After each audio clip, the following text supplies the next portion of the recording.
네, 2023년 음력설 우리가 다시 한번 허락받은 새해의 시작을 주님 앞에서 함께하며 감사합니다. 여러분, 설날은 주님 앞에서 온 가족이 함께 설날입니다. 그래서 함께 모이셔서 하나님이 주어가 된 대화를 나누시고 또 나눔이 있는 그런 복되시면 좀 좋겠습니다.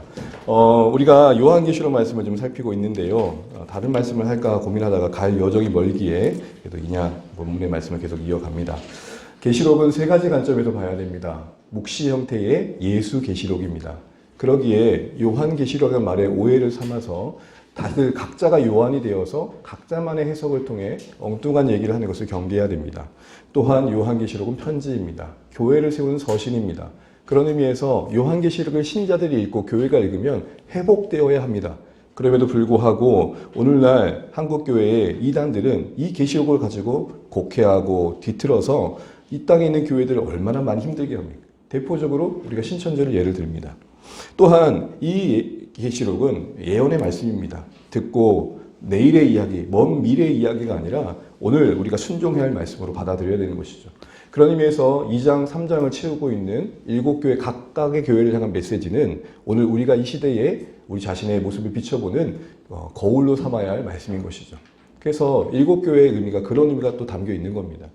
당시에 역사적으로 존재했다는 측면에서 7교회이기도 합니다. 화면을 보시게 되면은 이 7교회에 먼저 이렇게 편지를 보냈던 이유는 실제 존재했기 때문이죠. 그리고 실제적으로 7교회만 있었던 건 아닙니다. 다양한 교회가 있었지만 굳이 7교회인 것은 편애가 아니라는 거죠. 우리는 항상 그렇게 받아들이는 감각이 있지만 7교회는 상징적 대표성과 함께 도로망이 잘 연결되어 있었기 때문에 도심의 주요 도시에 세워진 교회로서의 그 역할이 또 실제적으로 컸고 그리고 우편물이 오고 갈 수 있는 그런 방법론들이 더 많았기 때문에 7교회를 세웠던 것이, 보냈던 것이죠. 주변 교회에 잘 전달할 수 있도록.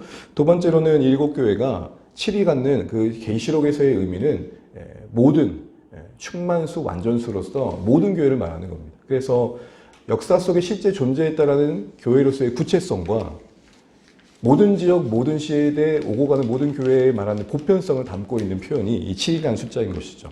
한마디로 7교회는 우리의 자상이 되어야 됩니다. 우리를 비춰보는 거울이 되는 것이죠.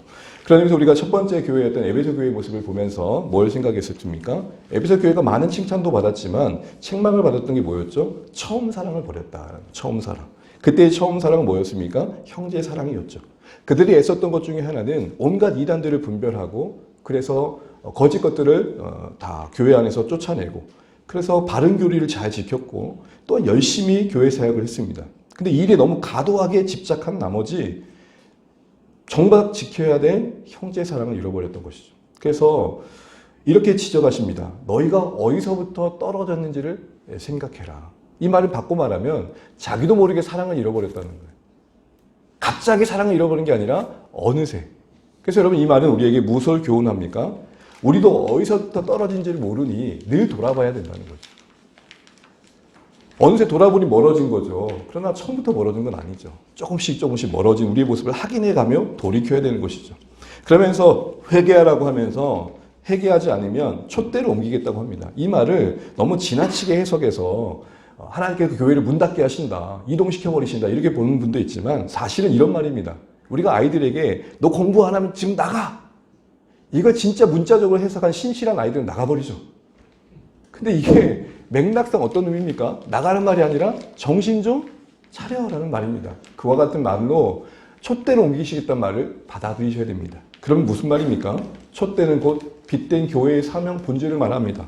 그러니 처음 사랑을 상실한 교회는 교회로서의 본질을 잃어버리신 것이다. 이 얘기를 하는 것이죠. 너희 자꾸 그 사랑을 잃어버리면 교회가 아니야. 그래서 왕성한 사역과 수고와 헌신을 아무리 한다 한들 이 말씀의 권면이 주는 교훈은 사랑을 대신할 수 없다. 여러분 이거 늘 기억하십시오. 사역이 사랑을 대신할 수 없다라는 것입니다. 사역이 사랑을 대신할 수 없다는 말은 다른 말하면 교회의 본질적인 사역은 사랑이라는 것이죠. 사랑이 사역입니다. 그리고 사랑이 교회를 이 땅의 천국으로 만들어가는 겁니다. 사역은 잘 되지만 사랑이 없으면 교회가 분쟁이 있고 갈등이 있죠. 사역이 아니라 사랑이 교회를 천국으로 만드는 것을 잊지 마십시오. 그래서 고린도서 13장에도 우리 몸을 불사르게 내어줄지라도 사랑 없으면 nothing이라고 할 정도로 말씀하시는 말씀에 우리는 경각심을 가져야 되는 겁니다. 교회가 여러분 조금 부족해도 행정적으로 뭔가 조금 미흡해도 사역이 뭔가 삐그덕한 것 같아도 우리 모두가 그렇게 잘나지 않아도 사랑이 있으면 교회인 겁니다. 이제 이 에베소 교회에 보셨던 그 형제 사랑의 회복의 메시지와 함께 더불어 이제 서머나 교회로 옮겨가게 됩니다. 서머나 교회는 에베소 교회로부터 한 50km, 60km 안짝의 거리에 있는 교회였는데 이 교회를 향해 하시는 말씀은 한마디로 박해 속에도 끝까지 신실함을 지키자라는 것입니다. 화면 하나 더 보시게 되면 이 서머나 교회가 있는 서머나 도시는요, 참 아름다운 도시로 알려져 있습니다. 경관이 뛰어난 도시인 거죠. 에베소 도시처럼 항구 도시예요. 되게 예쁘죠, 여러분? 고마워, 반응을 보여줘서. 이렇게 아름다운 도시여서 당시에는 아시아의 영광이다. 아시아의 왕강이다. 이렇게 표현될 정도입니다. 그런데 더 특징은 뭐냐면 이 땅의 도시의 가장 문제점은 황제의 숭배의 중심 도시였다는 겁니다. 아시아 지역 최초로 티베리우스 황제의 신전을 세운 곳입니다. 티베리우스 황제는 예수님 당시에 제1의 로마의 왕이었죠. 황제였죠. 성경에서는 티베리우스로 안 나고 디베로 왕으로 나와 있습니다. 그러면서 주변 지역, 다시 말하면 서머나 지역 주변 지역에 모든 신전을 총괄하는 센터가 된 거예요. 본부가 된 거죠. 그 덕분에 모든 도시마다 이 도시는 그 덕분에 황제 숭배가 성행하게 되었고 그로 인해서 경제적인 부를 추척하게 되는 것입니다. 도심 구조가 정치적으로는 종교적으로는 경제적으로든 이 황제 숭배를 뗄래야 뗄 수 없는 관계가 된 것입니다. 그러다 보니 이런 배경 속에서 서머나 교회의 주님을 향한 신실함은 핍박과 환난으로 다가올 수밖에 없었습니다. 그래서 9절과 같이 말씀하십니다. 9절 한번 읽어보겠습니다. 시작. 내가 내 환난과 궁핍을 알거니와 실상은 내가 부요한 자라 자칭 유대인이라 하는 자들의 비방도 알거니와 실상은 유대인이 아니요 사단의 회당이라. 일단 그들이 겪었던 환난은 뭡니까? 바로 궁핍과 비방입니다. 일단 9절 상반절에 내 환난과 궁핍은 원문의 문법을 그대로 반영하면 내 환난, 즉 궁핍입니다. 그러니까 환난은 좀 더 넓은 의미의 보편적인 일반적인 표현이라면 그의 세부적인 그 환난의 내용이 뭐냐라고 할 때에 궁핍이었다는 것이죠. 이때 궁핍은 경제적인 큰 고통을 말합니다. 그 말 그대로 표현하자면 정말 먹을 것도 부족한 극심한 빈곤을 말합니다. 왜 이렇게 됐습니까? 예수님을 따르는 대가로. 그러니까 이유 없이 생뚱맞게 어려움을 겪은 게 아니라 황제를 부정하고 황제에게 경배하는 것을 부정하고 예수가 우리의 왕이다, 주님이다 이런 신앙의 고백 때문에 겪게 된 어려움이라는 것이죠. 그래서 이런 상황을 잘 설명해 준 주석이 있어서 제가 그대로 한번 읽어보겠습니다. 당시 노동자들은 대개 무역조합, 길드 많이 들어보셨죠? 에 속해 있었는데 그런 단체의 조합원으로서 지위를 유지하기 위해서는 다양한 이교적 종교 행사에 참여해야 했다. 그러나 이것은 신자들에게 금지된 상황이었다. 그러기에 예수의 제자들은 힘든 결정을 고민해야 했다. 조합원 자격을 유지하고 일자리를 지키기 위해 신앙을 타협할 것인가? 아니면 이방신에 섬기고 황제신을 섬기는 것에 참여한 것을 거부하여 경제적인 고통과 궁핍의 위협을 무릅쓸 것인가? 이런 고민을 했어야 했다라는 것이죠. 이런 맥락에서 어려움을 겪었던 것입니다. 예수님으로 인해 생기는 손해와 어려움을 감수하는 게 서머나 교회였던 것이죠. 그런데 이것도 힘든데 이런 사실 어려움을 심화시켰던 세력들이 누구냐? 유대인들이었어요. 그들의 비방. 이 비방이란 말은 일단 1차적으로는 악의적인 소문과 풍문을 말하는 겁니다. 당시에는 유대인들이나 기독교인들이나 고만고만해 보였어요. 다 같은 신을 섬기는 사람들 보였던 것이죠. 그러나 유대인들 입장에서는 기독교인들이 껄끄러웠어요. 왜요? 자신들은 유일신 하나님 여호와를 믿는데 예수님을 하나님이라고 고백하는 그들에게는 경멸의 대상이었던 것이죠. 그런데 그 경멸의 대상과 한 그룹으로 비춰진다는 것 자체가 불편했고 어느새 점점 유대인 출신들 중에서도 기독교인이 된 사람들이 많아지다 보니까 이거 어떤 조치가 필요하다 이런 생각을 할 수밖에 없었던 것이죠. 그래서 했던 비방의 두 번째는 뭐냐면 고소 고발이었습니다. 로마 당국에 행정적인 고발을 해버린 거예요. 어떻게 고발을 했을까요? 이 예수 믿는 사람들은 유대교인들이 아닙니다. 그들은 로마가 추구하는 모든 가치를 부정하고 거부하는 자들입니다. 심지어 황제를 부정합니다. 황제가 신임을 인정하지 않습니다.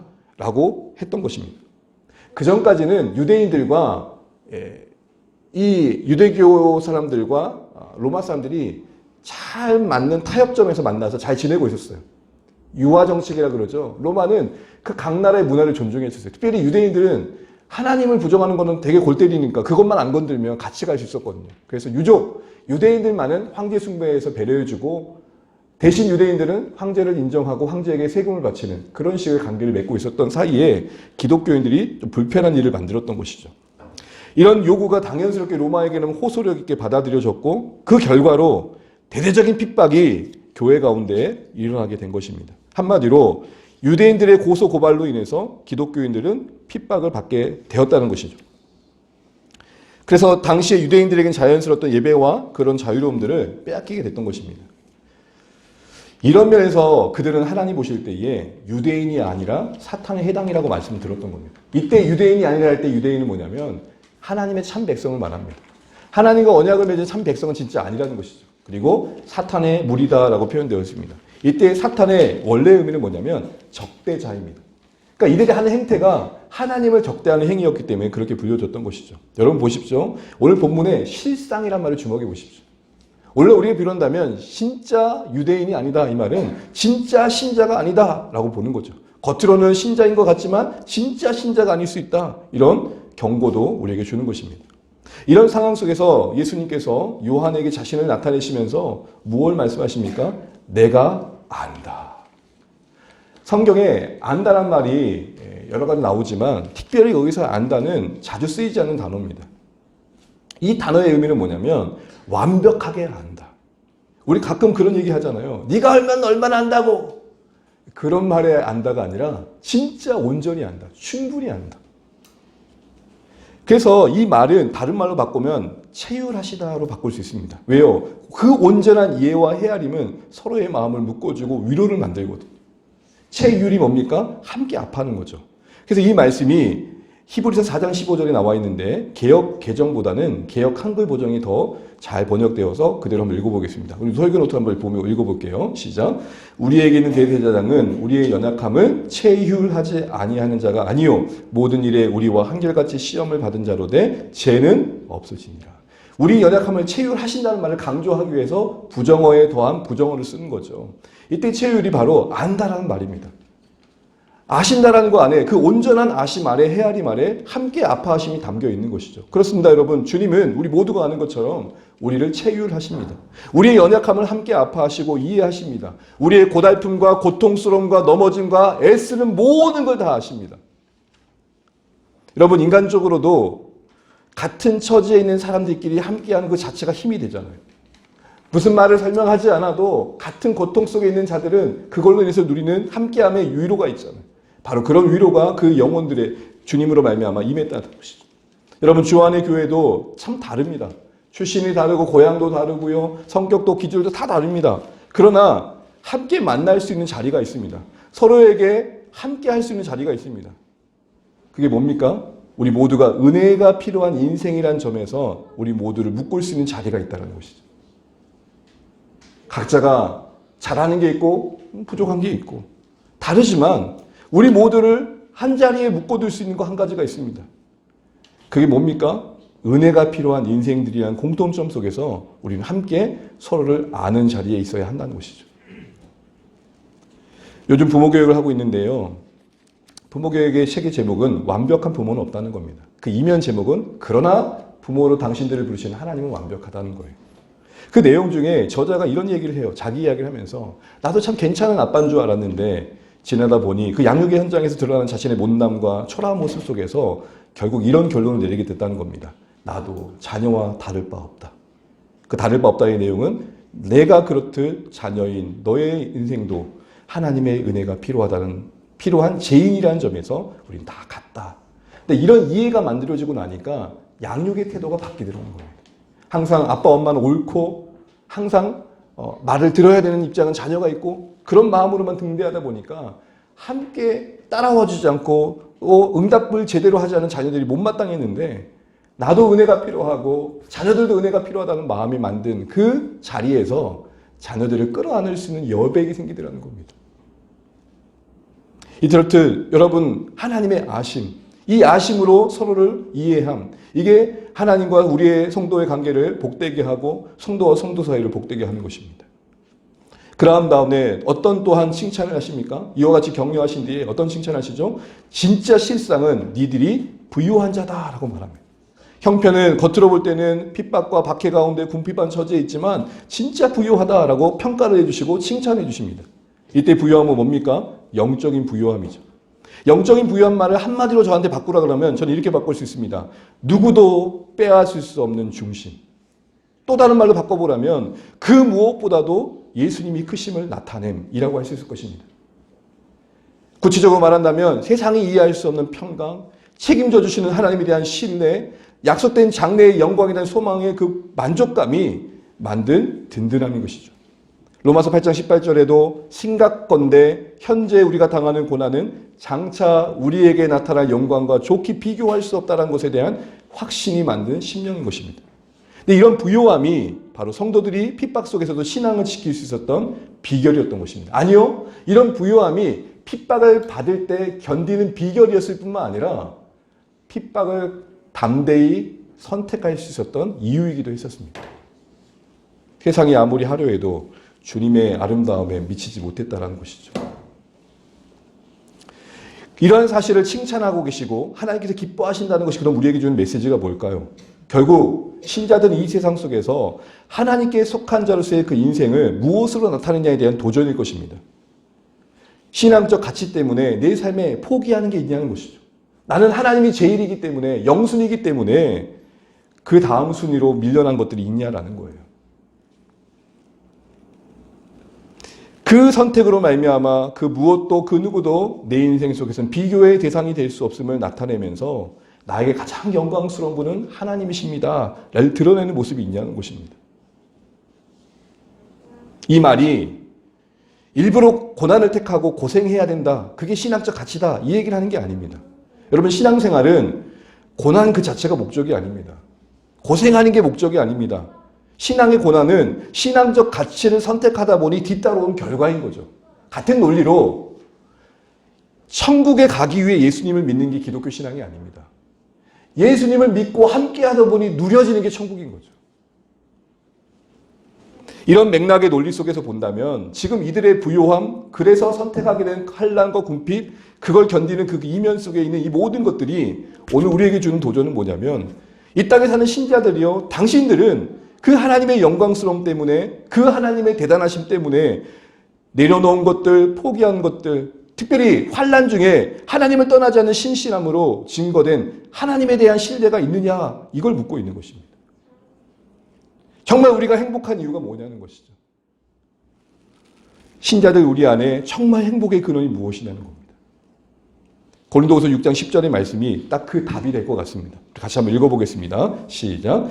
근심하는 자 같으나 항상 기뻐하고 가난한 자 같으나 많은 사람을 부요하게 하고 아무것도 없는 자 같으나 모든 것을 가진 자로다. 너무 많이 들어보셨죠? 근심인데 기쁘다고 합니다. 가난한데 많은 사람은 오히려 부유한 자리에 있다고 합니다.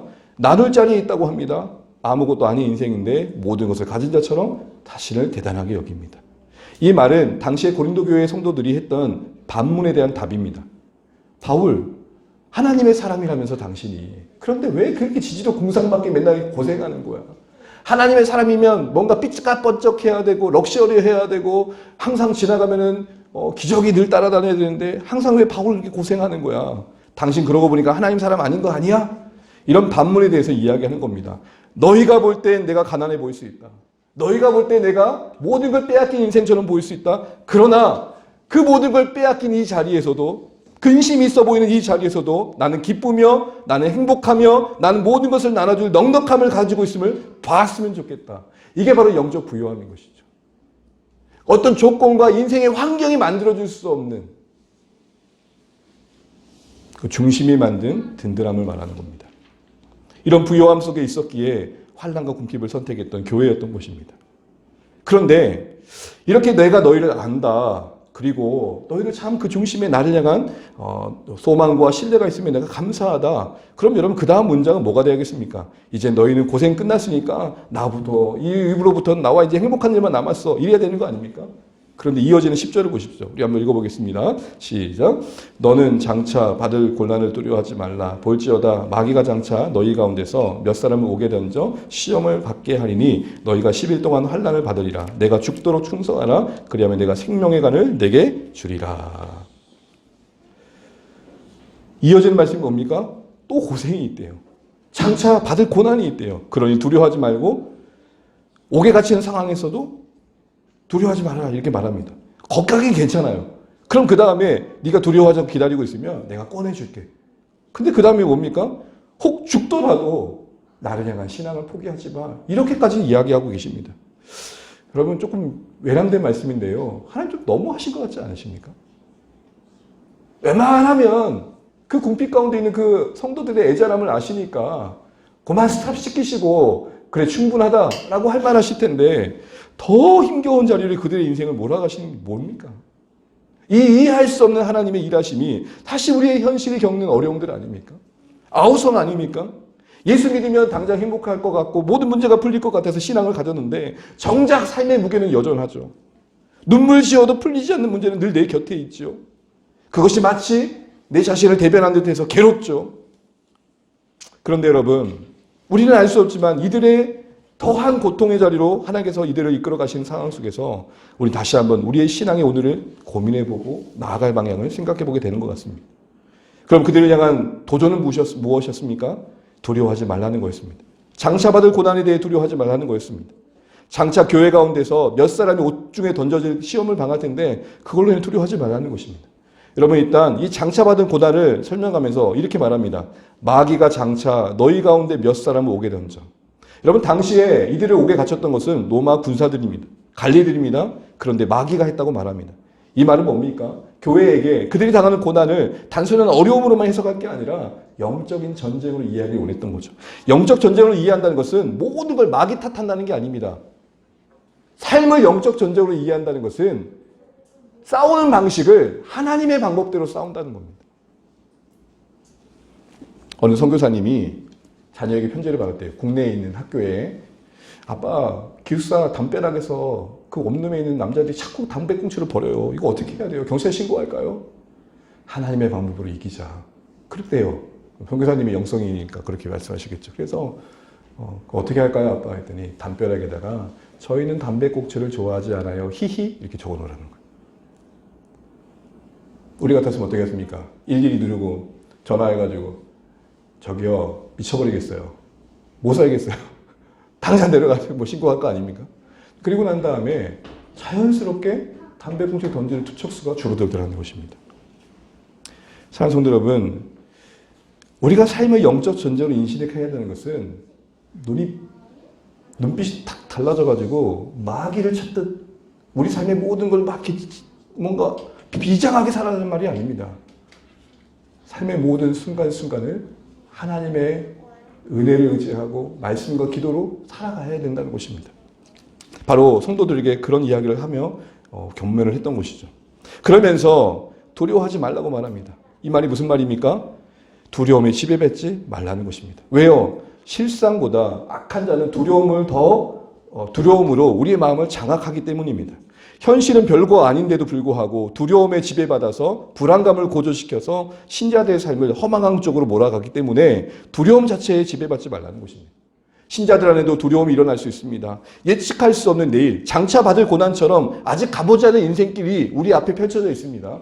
그거에 대한 막연한 망상들은 우리에게 큰 두려움을 갖게 할 것입니다. 두려움이 일어나는 게 문제가 아니라 두려움에 지배받는 게 문제라는 것이죠. 왜요? 자꾸 두려움에 자신을 허비하다 보면 진짜 헌신해야 될 것들을 헌신을 못하는 겁니다. 정말 살아야 될 오늘을 못 살아내는 것이죠. 그런 의미에서 오늘 성도들 향해 두려워하지 마라 이렇게 얘기했던 것입니다. 그러면서 더 나아가 혹 죽게 되더라도 충성하라고 말합니다. 죽을 각오 정도가 아닙니다. 죽도록이라는 말의 원문의 뜻은 뭐냐면 죽는 순간까지도 충성해라 라는 것입니다. 이때 충성의 뜻은 신실해라 라는 것입니다. 그런데 종종 교회에서는 이 말씀을 가지고 연말이 되면 이렇게 권면합니다. 교회 일에 몸바쳐 충성하라. 틀렸다고 볼 수는 없지만 이 말씀의 원래의 뜻은 뭐냐면 신실하라 라는 것입니다. 그 신실은 어떤 일에 대한 자세를 말하는 게 아니라 어떤 일에 대한 태도를 말하는 게 아니라 하나님에 대한 마음 자세가 어떠해야 되는지를 말하는 것이죠. 그러므로 죽도록 충성하라는 말은 죽는 순간까지도 하나님 앞에서 신실해라라는 것입니다. 죽는 순간까지도 하나님 앞에 신실하는 것은 그 모든 순간을 지켜보고 계시는 하나님과 눈을 맞춰라라는 것입니다. 그때 그 신실함은 그러기에 하나님을 향한 신앙의 고백을 잃지 말아라라는 것입니다. 죽음 때문에 예수 그리스도를 부정하지 말아라라는 것입니다. 그 순간도 하나님을 의지하는 마음을 지켜내라 이렇게 얘기하는 것이죠. 그런 하나님에 대한 신실함이 근거가 되어져서 교회를 열심히 하는 것이고 자신의 삶을 성실하게 살아가는 그것에 적용되는 것이죠. 그러나 이 말씀만을 가지고 교회에 목숨 바쳐 일하십시오, 헌신하십시오, 봉사의 겉면의 말씀을 사기에는 이 말씀이 담고 있는 게 너무 크다는 것입니다. 그러면서 이 죽도록 충성한 삶을 건면하면서 오늘 말씀을 도전하고 있는 것입니다. 그런데 여러분, 이 말씀에 반응했던 한 신자가 있습니다. 이 말씀이 AD 한 90년 정도에 적어져 있다면 한 5, 60년 뒤에 그 서버나 지역을 목회했던 폴리갑이라는 사람이 이 말씀대로 살아갑니다. 이 폴리갑이라는 사람이 순교했던 이야기는 너무 유명해요. 서머나의 이 감독 폴리갑이 유대인들의 고소로 말미암아서 로마 법정 앞에 서게 됩니다. 그리고 결국 황제 숭배를 부정한다는 것 때문에 형벌에 처하게 되는데 당시에 갈료가 너무 늙고 연약한 이 신자를 보면서 치근한 마음이 들었는지 제안을 해요. 폴리가 자 이제 몸도 연약하고 많이 살았으니 그동안 주님을 향해 하나님에 대한 헌신도 했으니 딱 한마디만 해요. 예수가 아니라 황제가 주님이라고. 그 한마디면 문제가 풀리잖아요. 보내드릴게요. 그때 오늘 서버나의 감독 폴리갑이 했던 유명한 말이 있습니다. 저는 86년 동안 그리스도를 섬겼고 그분은 저에게 단 한 번도 해를 끼친 적이 없습니다. 그런데 제가 어찌 저를 구원하신 왕이신 예수님을 부정함으로 모독하겠습니까? 그분의 신실함을 고백합니다. 사랑성도 여러분, 이게 바로 죽도록 충성하는 겁니다. 죽도록 봉사한다는 말이 아니라 마음의 중심에 하나님에 향한 자세를 지키는 것입니다. 그걸 위해 우리에게 필요한 게 뭡니까? 하나님이 우리에게 어떻게 하셨냐는 것이죠. 특별히 두려워하지 않기 위해서, 충성하기 위해서 우리 그래서 두 가지 자세가 필요합니다. 죄송하지만 한번 따라해 주십시오. 기 있는 자, 이기는 자. 이 두 가지 자세가 필요합니다. 우리 11절 말씀 읽어볼까요? 시작. 기 있는 자는 성령이 교회들에게 하시는 말씀을 들을지어다. 이기는 자는 둘째 사망의 해를 받지 아니하니라. 기 있는 자라는 말은 무슨 말입니까? 교회들에게 보여주신, 나타내신 예수님의 모습과 하신 말씀에 경청해라는 것입니다. 듣는 자가 되라는 것입니다. 들어야 산다는 것입니다. 여러분, 희한한 게 하나 있어요. 여러분, 저를 좀 보세요. 눈도 감았다가 뜰 수 있어요. 그죠? 입도 벌렸다가 닫을 수 있어요. 근데 유독 귀만은 돼요? 여러분? 이게? 돼요? 나풀거려요? 근데 귀를 어떻게 닫을 수 있죠? 마음을 닫아요. 눈도 떴다 감았다 해요. 입도 벌렸다 닫았다 해요. 네. 귀만큼은 마음이 닫히면 안 돼요. 그래, 기 있는 자대란 말은 마음을 활짝 열라는 겁니다. 열린 마음으로 주님의 말씀을 대하라는 겁니다. 주의 약속을 바라보라는 겁니다. 이기는 자란 말이 뭐죠? 우리가 지난번 말 살펴봤죠. 이기는 자의 헬라어 말은 니케, 나이키예요. 바로 스포츠 용품 나이키가 이 말에서 나온 거예요. 이 나이키란 말이 뭐예요? 승리의 여신을 말해요. 당시의 사람들에게는 모든 승리는 여신이 준다고 생각했어요. 그러니 같은 맥락에서 니케, 이긴 자란 말의 의미는 뭐예요? 힘을 주시고 능력을 주시고 승리를 주신 예수님과 함께 모든 어려움을 이겨내는 분투함 속에 약속된 영광에 서는 거예요. 우리는 이기는 자다. 이미 승리가 약속되어 있다. 그러니 그 이김에 어울리게 오늘의 죄와 유혹과 두려움과 절망과 싸우자. 그러게 여러분, 이 기 있는 자가 되고 이기는 자가 된다는 것을 콤보로 합치면 한마디로 뭐냐? 예수를 힘 있는 자가 되는 게 두려워하지 않고 충성할 수 있는 비결이라는 겁니다. 예수를 힘 있는다는 것은 예수를 깊이 생각한다는 거예요. 세 가지를 묵상하게 됩니다. 오늘 본문 안에서 묵상해야 될 첫 번째 8절입니다. 같이 읽습니다. 서머나 교회의 사자에게 편지하라. 처음이며 마지막이요 죽었다가 살아나는 시간이 이르시되. 처음과 마지막이라는 표현은 계시록 내내 자주 반복되는데요. 이것은 두 가지입니다. 하나는 예수님의 신성을 말합니다. 당시 유대인들은 예수님은 하나님이 아니시다고 했습니다. 그런데 구약에 처음과 마지막이라고 말씀하시는 분은 하나님이 하셨던 말씀입니다. 근데 예수님이 이 말씀을 하고 계시는 것은 예수님이 하나님이시라는 거죠. 또한 처음과 마지막이라는 말은 주님이 모든 시작과 끝을 매듭지으시는 주권자시다라는 겁니다. 특별히 10절 말씀 다시 한번 보시게 되면 시험 받게 하리니라고 되어 있어요. 말씀을 다시 보세요. 시험 받게 하리니. 이 말이 무슨 말이에요? 그들이 옥에 갇히는 게 강대국 로마의 어쩔 수 없는 결과물이 아니라 하나님의 허락하심이라는 거예요. 이 밖에 할인이라는 말이 문법적인 용어는 신적 수동태예요. 그러니까 옥에 갇히게 된 게 어쩔 수 없어 갇히게 된 게 아니라 하나님의 허락하심 속에 일어난 일들이라는 거예요. 이 말을 바꿔 말하면 서머나 교회여 너희가 진짜 힘든 상황에 있는 건 맞지만 그렇다고 내가 모든 통치권을 뺏긴 건 아니야. 이거 기억해 라는 것입니다. 이어지는 죽었다가 살아나시니라는 말은 세 가지 의미를 갖는데요. 죽음을 겪으셨기에 죽음의 고통을 지나는 교회를 다 아신다는 겁니다. 두 번째로는 죽음의 영역까지 다스리신다는 것입니다.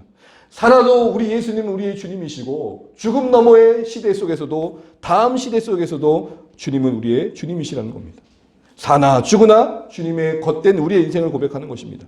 세 번째로는 죽음이 끝이 아니라는 겁니다. 예수님은 죽으셨지만 그걸로 끝이 아니라 사셨다고 말합니다. 예수님의 부활이 우리의 부활될 것을 상기시켜주고 있는 겁니다. 자, 보십시오. 예수님을 자신을 소개하는 이 모든 것들을 묵상하는 게 신자들에게 힘이 된다는 겁니다.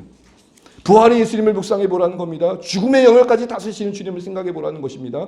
하늘에 나는 새도 땅에 피어있는 꽃들도 하나님께서 세밀하게 살피시는 그 손길 아래에 있듯 하물며 너희일까 보냐라는 말씀을 생각해 보라는 것입니다. 두 번째로 묵상해야 될 게 뭡니까? 12일 동안 받는 환난입니다. 우리 10절의 말씀 거기 설교 노트대로 한번 읽어볼까요? 시작. 볼지어다 장차 너희 가운데서 몇 사람을 옥에 던져 시험을 받게 하리니 너희가 10일 동안 환난을 받으리라. 이 10일은 두 가지 의미입니다. 첫 번째는 제한된 시간을 말해요. 특별히 10은 계시록 안에서 만수를 말해요. 충만한 수. 이 말은 하나님의 뜻이 다 채워진 시간. 그래서 어쨌든 이 10일이 상징하는 것은 하나님의 뜻이 이루어지는 시간, 제한된 시간을 말하는 것입니다. 또한 이 10일은 당시 성도들에게 중요한 구약의 사건을 떠올리는 키워드였습니다. 그게 뭘까요? 다니엘입니다. 여러분 다니엘서 1장 12절 15절 잘 아시는 말씀인데요. 함께 읽어보겠습니다. 시작.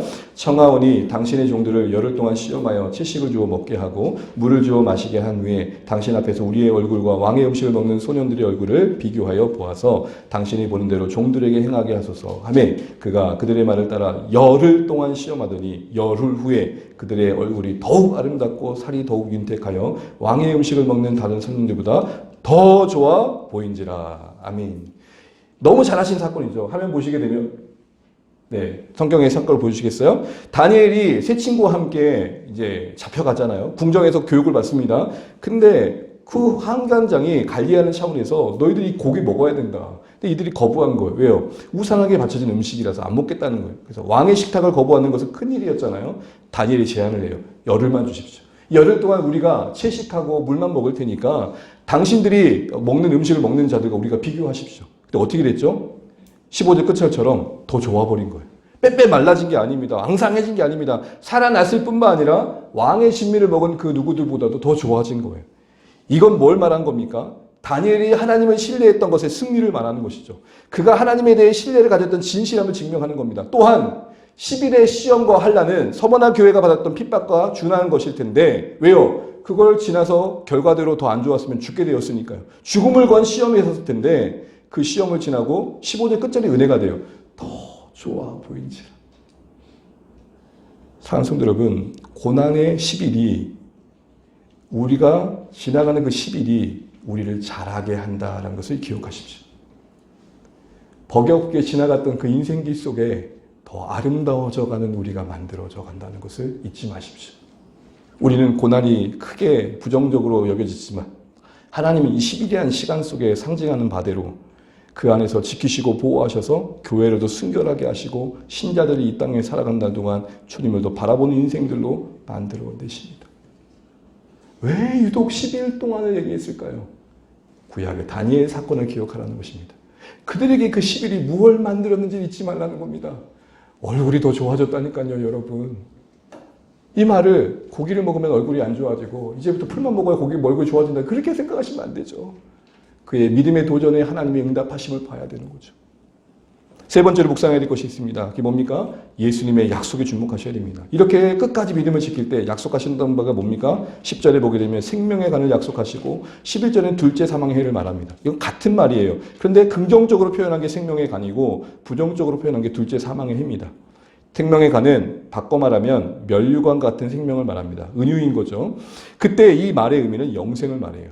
특별히 운동 경기를 완주하고 받았던 면류관을 말하는 겁니다. 이제 너희들이 신앙을 끝까지 지키고 완주하면 영원한 생명이 너에게 약속되어 있다. 이 말의 반대말은 둘째 사망의 해입니다. 다른 곳에서는 불과 유홍의 못, 지옥으로 말합니다. 그런데 여러분, 왜 꾸준히 영생으로 말하지 않고 둘째 사망의 해를 말했을까요? 이것은 당시에 죽음을 눈앞에 두고 있던 신자들을 도전하기 위했던 것입니다. 이렇게 말하는 거예요. 교회여, 너희가 첫째 사망, 곧 육체의 죽음과 같은 물리적인 고통을 남들보다 더 빨리 당하여 이 세상을 떠날 수 있다. 그러나 중요한 건 그보다 훨씬 더 고통스러운 영적인 사망, 영원한 둘째 사망은 절대로 겪지 않을 것을 기억해라.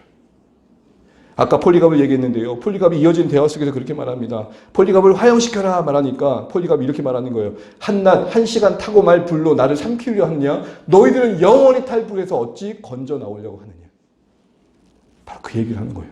여러분, 사람은 2번 태어나면 1번 죽지만 1번 태어나면 2번 죽는다고 합니다. 2번 태어나는 게 뭡니까? 육신적으로 태어나고 영적으로 태어나는 born again, 거듭남을 말하는 것이죠. 이런 약속들을 묵상하며 우리는 소망을 갖게 된다는 겁니다. 자, 이와 같은 이야기들 속에서 한마디로 말하면 끝까지 신실할 것을 권면하는 것입니다. 여러분, 이런 교회를 향한 권면이 오늘 우리에게 어떻게 적용될까요? 첫 번째, 함께 따라하시죠. 번영신앙을 경계해라. 시작. 번영신앙을 경계하라. 여러분, 내내 지금 보십시오. 서만한 교회를 주님이 미워하십니까? 배척하셨습니까? 지극히 사랑의 눈빛으로 바라보십니다. 안다고 하시지 않습니까? 그런데도 교회는 어땠습니까? 환난이 떠나지 않습니다.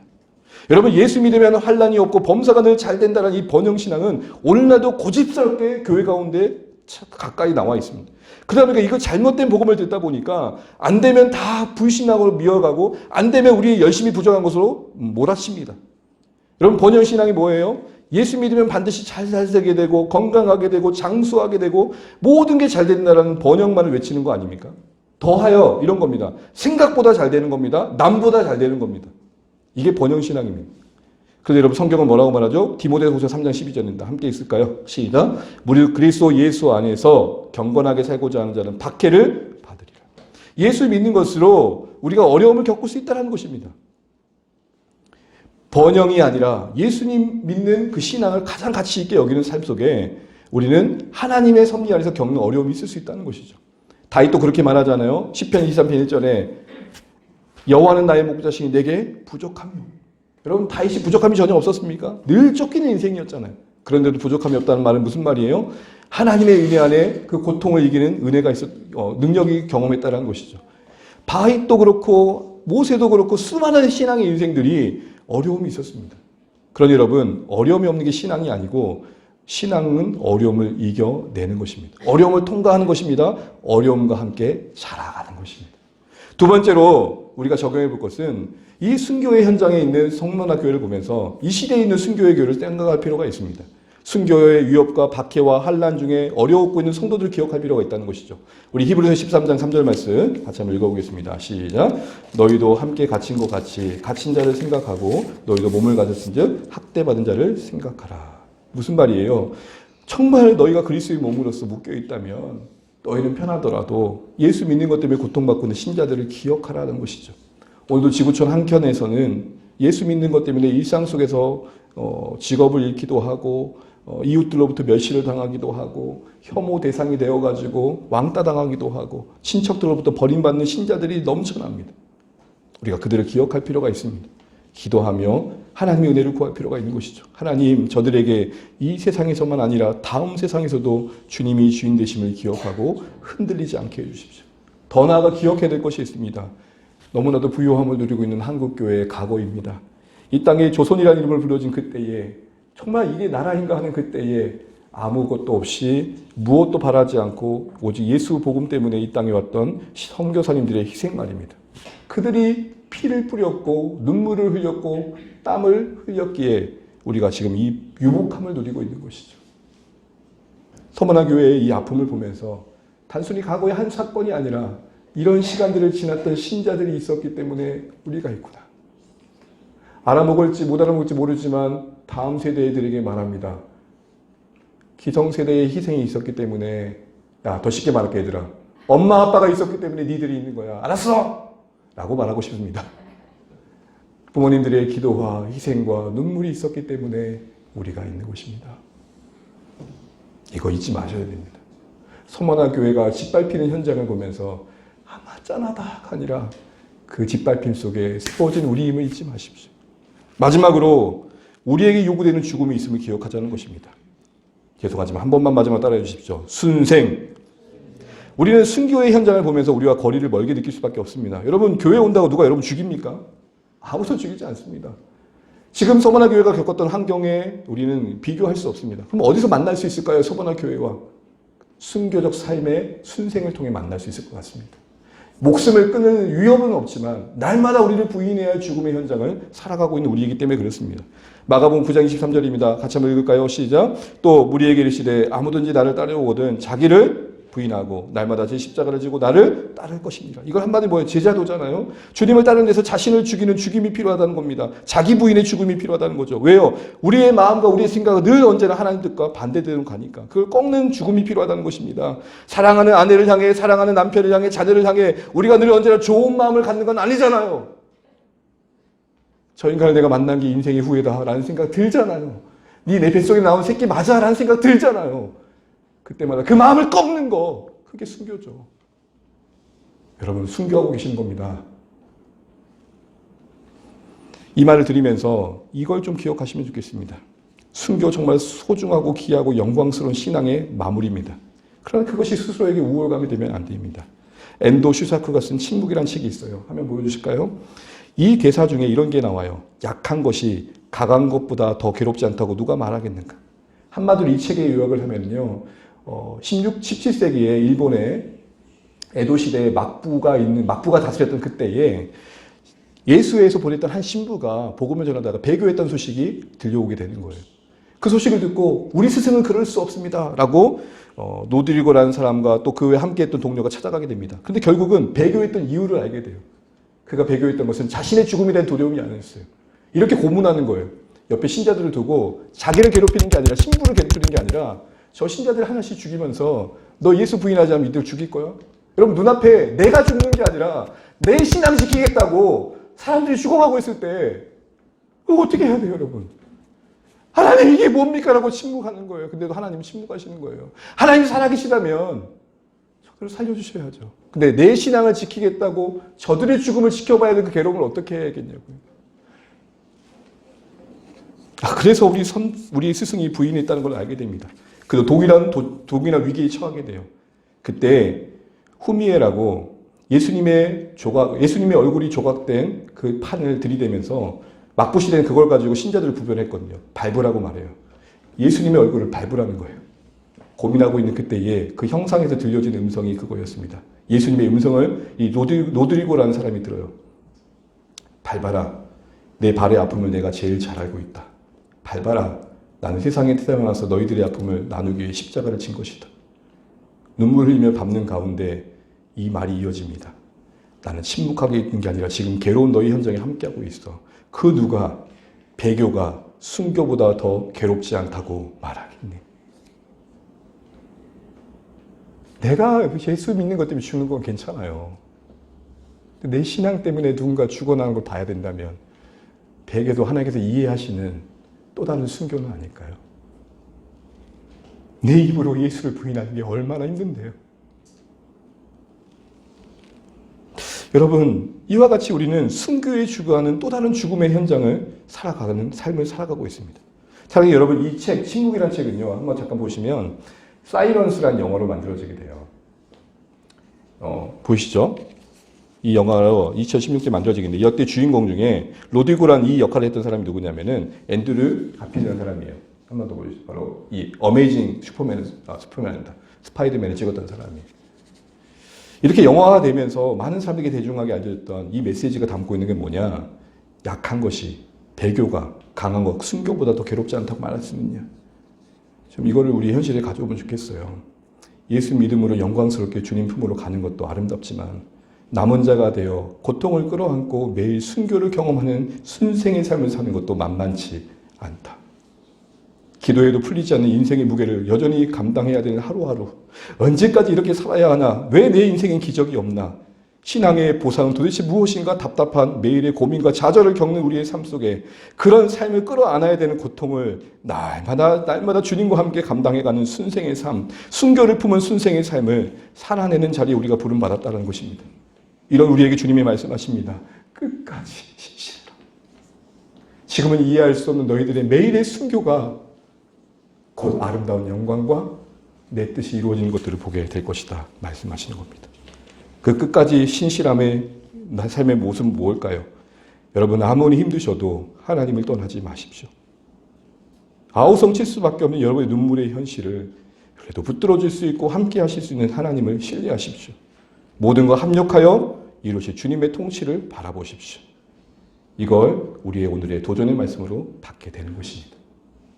서만화의 순교와 나의 순교가 무슨 상관인가 할 때 목숨 걸 일은 없지만 날마다 내 자신을 부인해야 되는 주님을 잇따르는 죽음을 날마다 기꺼이 경험해 가는 것입니다. 아빠가 되기, 엄마가 되기 왜 이리도 힘듭니까?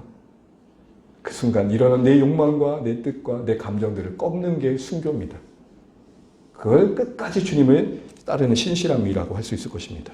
이런 삶으로 부름받은 우리인 줄 아시고 오늘 서바나 교회에게 말씀하셨던 것처럼 힘들지만 끝까지 가자. 그게 너에게 영광이 될 거야. 이거 기억하면서 여러분 오늘 부름받은 삶의 자리를 끝까지 품고 주님과 함께 살아내시는 우리 모두 되시기를 주의 이름으로 축복합니다.